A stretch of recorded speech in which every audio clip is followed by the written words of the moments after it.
Hey guys, welcome to episode 2 of the weekly paddle update series. This is a video series where I talk about my experiences with the paddles that I've hit throughout the week. Now this past week has been a pretty busy one because with Lunar New Year coming up, a lot of paddle companies have been targeting releases in the next few weeks, but the big three that we spent the most time with this week were Carbon, 11Six24, and Chorus. But let's start with Carbon first. So obviously, a lot of people have been waiting for this, but the TruFoam is finally releasing on January 30th. I actually can't talk too much about this yet. I can't talk about the tech or too much about the gameplay, but I'll just say I did have very high expectations going into this, and I was a bit underwhelmed with my first impression, but the paddle did grow on me, and I started to understand it a bit more and appreciate it. So let's just say temper your expectations when you do try it out, but I do think this is a pretty good paddle. So we'll leave it at that. Next up, let's talk about the 11Six24 paddle. So they have the Power series launching on February 7th. We did talk about this last week, but I still think that the Hirachi and the Pegasus so far are very great paddles. Those are the ones I've been spending the most time with. I'll probably spend more time with the Vapor next week, but for these ones I've been hitting, I would say that they're at the bottom end of the spectrum for power, so like right underneath a Paddle Tech Bantam, but I think they're really good controllable power paddles. Like they still pack a good punch, but you do have good control with them. For me, I just had to get used to the feel. You don't get like any pocketing of the ball, like the ball doesn't sink into the face, but it's a really crisp feel to it. It still has good dwell time, like it's not an unstable, stiff feel, but it's really crisp.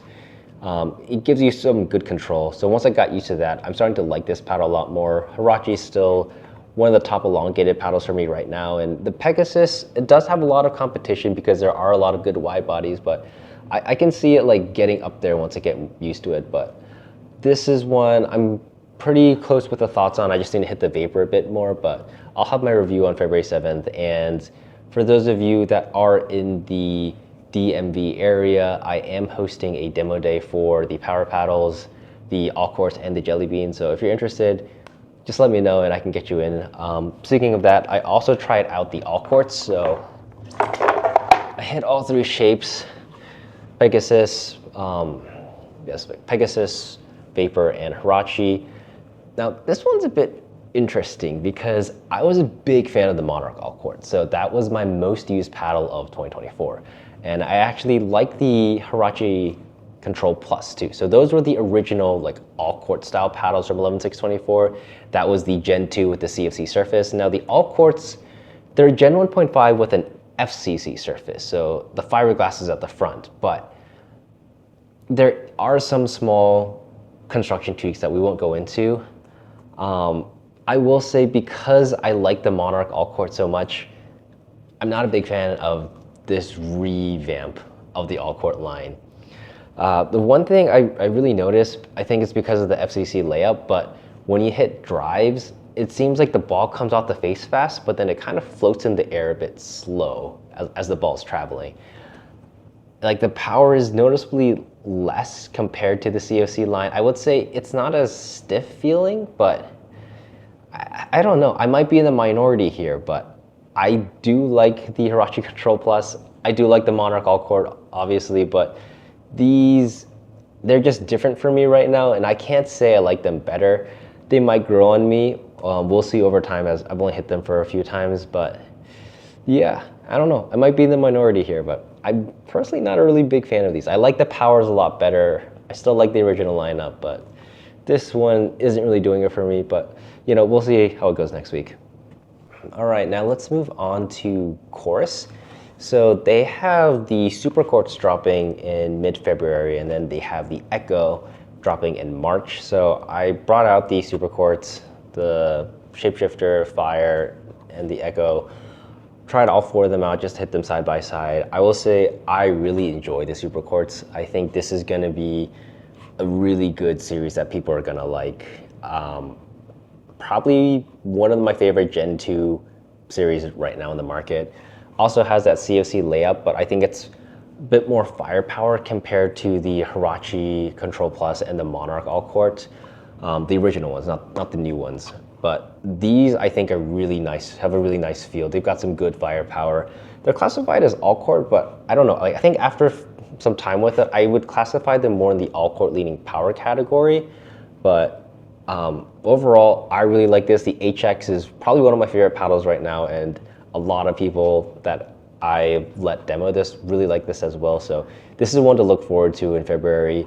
The Echoes, those are still good paddles, especially at their price point. I believe they're $100 before discount code. Also, just a side note, this is also pretty cheap. I think, I forget the exact price, but you know, it's course paddles don't go too pricey, so this is probably going to be a good price. But the Echoes, I think those are good.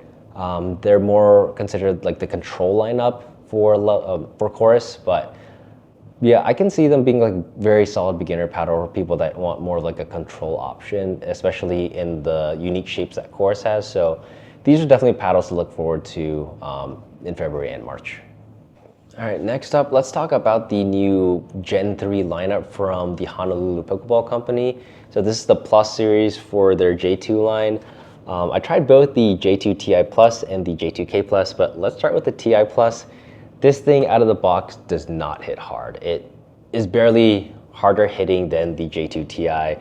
This still has not broken in. I've only hit this for a day, and the J2K Plus I also only hit for a day. So both of those are not, well, I would say the J2 Ti Plus is definitely not broken in. Like, there's no change on this. J2K Plus, that one is, it's starting to open up, I want to say, because it hits noticeably harder than the Ti Plus. But like I said earlier, the main brands we were hitting were Chorus, 11Six24, and Carbon. So very limited time with both of these. But curious to see how much they do open up. I have heard that the K opens up more and it hits harder than the Ti Plus, but this is one that I really hope opens up soon, but you know, we'll see how it goes next week. All right, so the next paddle, this actually came out a few days ago, but that's going to be the Acoura Rhapsody. Again, this one I didn't run any numbers on, so I don't know the twist weight or the swing weight. I got it recently and then I just took it out to play one game with it. But initial impressions, this is very, very similar to the Spartus Apollos feel. So they're both the wide bodies with like a very good forgiving sweet spot. Like, they both have pretty good stability. But the one thing is that both of these paddles just have a lot of vibration when you're hitting with them. So that was my immediate feel the second I hit a ball with this. And you know, the one game I played, I just told people, yeah, this thing reminds me a lot of the Spartus Apollo. So I'll be spending some time hitting those two side by side to see what the exact differences are. But so far, I think it's still a good paddle. Like, you know, the Apollo, I really enjoy that paddle, but we'll see how different this one actually is. Next, let's talk about the newest paddle from AMA. So this is the 01 Max.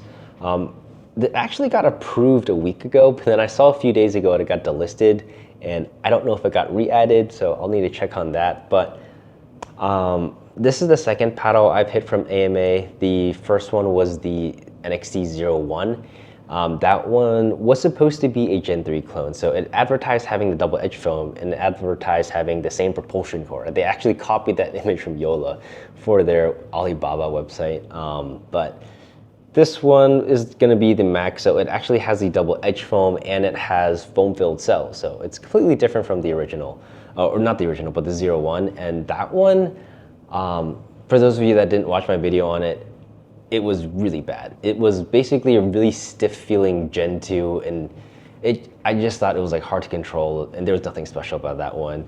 I tried for a while, that paddle did not break in. Now the Max, this one also, I've only hit for a little bit, but it has not broken in yet. But in terms of the feel, I think because of the foam-filled cells, it feels significantly better and easier to control compared to the 01. But the Max, like, I'm curious to see if there is a break-in period with it and like how it is, especially with the cells that are filled in and the double edge foam wall. So this is one, like, I'm looking forward to hitting more, but out of the box, it feels pretty nice, but I'm really curious if it breaks in and like feels drastically different, especially with all the foam that's inside. So this is one I'm gonna be hitting for a little bit.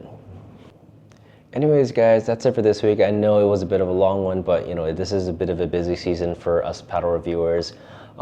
Next week is gonna be pretty big too. I'm probably still gonna be hitting the Carbon, still gonna be finalizing thoughts on the not Hirachi, the 11Six24 Vapor Powers, hitting the all courts more, and then spending a little bit more time with the chorus paddles, but I think I've got like a good understanding of those, so I won't spend too much time with them. I'll hit the Acoura more. Definitely need to hit the Sword & Shield J2 Ti Plus a lot more, because that thing needs to be broken in. Some other paddles, if I have time, I'll talk about them next week as well, but got the Pulse Series and Pickleball Apes. These are breaking in, so I definitely need to give you guys an update on this. There's the really pretty paddle from Neonic, the Flowed Titanium. This one I've hit briefly, but so far it's pretty good. And then there's a new company I've started working with called Helios. So they have like a Gen 2 line, and then I also got to demo their propulsion core, so their Gen 3 tech. And I'll be hitting that like throughout the week, or not throughout the week, but a little bit next week. Franklin actually sent me the C45, so Franklin, thank you guys for this. I bounced the ball a few times on this. Seems very poppy. I didn't bust it out when I was playing because it is a 14 millimeter, and because it did seem poppy, I didn't want to like switch paddles to this, especially at like a higher level of play without having a lot of practice. So maybe we'll see if I have time to drill with it next week. Oh, last one, the Rhombus Ripple finally came in, the production model. I did post a YouTube short and I had an Instagram story on it, but I was comparing like the differences between the sound. They are noticeably different between the production and the beta version. So very curious to see the difference between the two ripples and how they play. That's it for this week, guys, and looking forward to talking with you guys next week.